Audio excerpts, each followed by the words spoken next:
The appraised price per square foot for this facility was $57 per square foot, and all the comps that he identified in Phoenix were between $20 and $30 per square foot.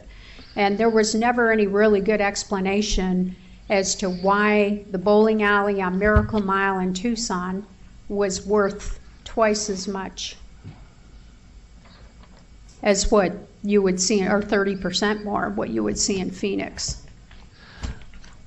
Supervisor Miller, I don't recall that our appraiser was using Phoenix comps. Yeah, I believe he used local comps with respect to appraising this particular property, and he wasn't necessarily using bowling alleys because his opinion was that the highest and best use was not to use the facility as a bowling alley.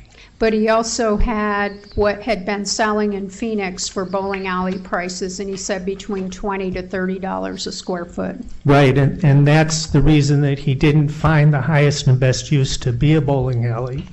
And therefore he found that an appraiser has to look at the highest and best use.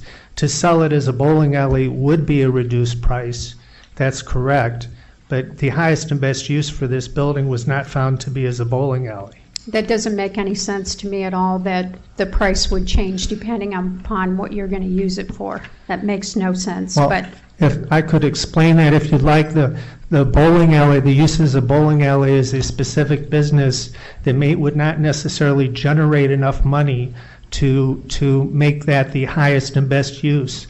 The appraiser found that other uses, for example, could be a charter school, it could be a storage facility. He identified a number of other uses, all of which would generate a higher value for that property, and therefore he would not use bowling alley as the... So the appraised value changes depending on what you tell the appraiser you're going to use the building for? Is that what you're telling me? No, it doesn't change based on what we're using it for. It changes based on what the appraiser sees as the highest and best use. So the appraiser makes a determination as to what the best use and what would generate the highest value for the property. I would think if he was doing an appraisal that he would appraise it based upon what we were going to use it for, not his decision as to what the highest and best use for. That makes no sense to me at all.